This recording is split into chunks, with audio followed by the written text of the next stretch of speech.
Hi and welcome, it's Ellie again, your exercise physiologist and Pilates instructor. Welcome to my video.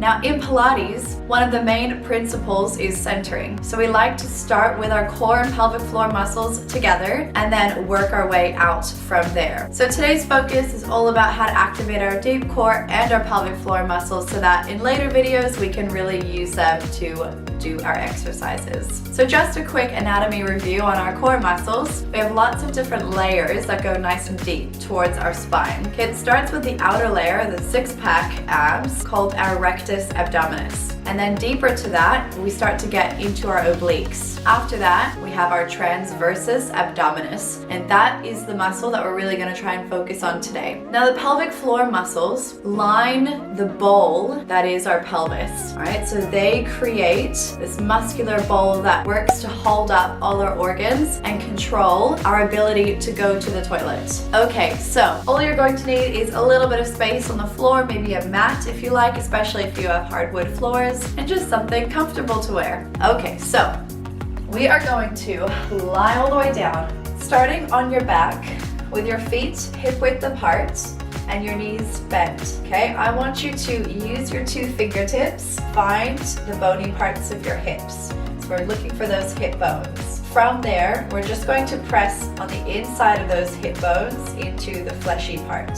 So I just want you to try and do that for me now. So we're looking for those hip bones, and then you're just going about 1 centimeter or 2 inwards and pressing down quite deep. And it should feel a bit squishy if you're relaxed.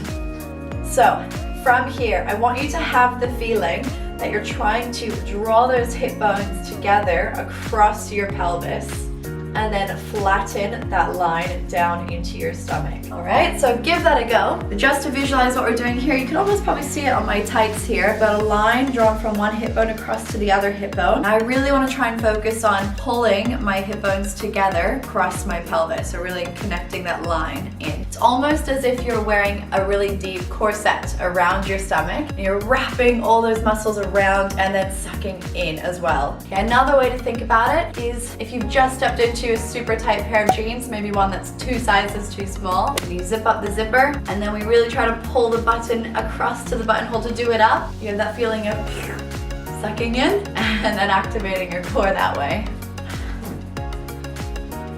All right, so what you're looking for with your fingertips is a bit of tension. If you can feel a little bit of tension, great. I want you to then try and lower one knee out to the side as far as you can without rolling your hips to the side. Exhale, pull that leg back up to center. Then we're gonna try the other side. Inhale to lower the leg. Exhale, hip bones together, pulling your knee to center. And repeat. So we're just lowering side to side. I'm gonna face this way so you can see we're lowering out to the side and then pulling it back in. What we don't wanna see is lowering your knee and then rolling with that leg.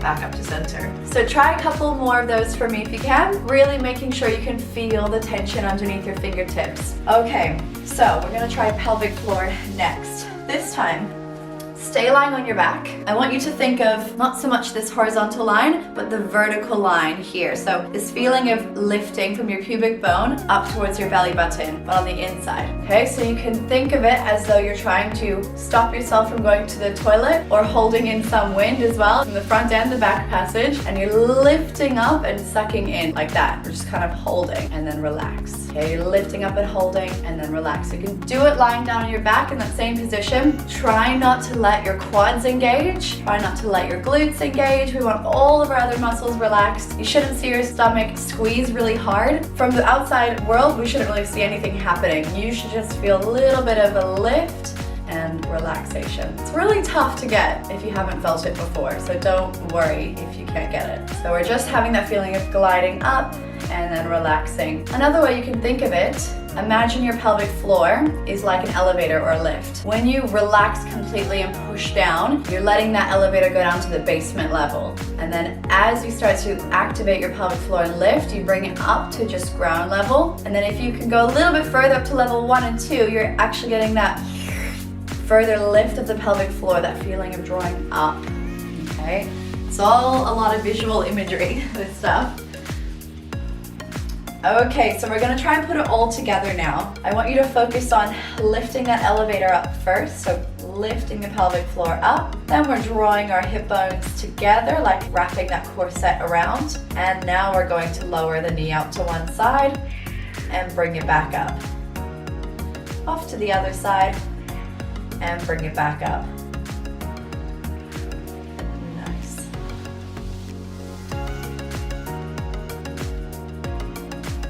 Good. Okay, next up, we're going to try and activate our core in a different position. This might work for some. So we're going to come into 4-point kneel. So hands and knees, hands directly under your shoulders, knees underneath your hips. And this time, you're gonna work against gravity. So I want you to feel like you're pulling your belly button up in towards your lower back, trying to lift your lower abs away from your shirt without rounding into your spine. Okay, we're keeping a nice flat back, lifting that belly button in and then relaxing. Good, let's use our breath out to lift. Inhale to relax. Good, we'll go 2 more. Very subtle, remember, not too much happening from the outside. Last one. Okay, from here we're going to test our core activation. I want to see if you can extend one leg behind you without shifting your body or twisting your spine. And then bring it back in. The leg doesn't have to go up too high, we can just extend it out along the floor and then lift it, as long as we don't lift it and arch into the back. And bring it back in. Good. Repeating here, you should feel your core engage as you extend your leg. Inhale to return. If you want to try a little bit harder, let's see if we can take our opposite arm and leg out. Inhale to return. 2 more times here. Back. 1 more time. All right. Very nice. You can try it on the other side if you like. That's all for today. My tip to you is to just keep practicing, keep visualizing, use those imagery cues. It really does help after a while. Keep working at it. It does come with practice. All right. See you next time.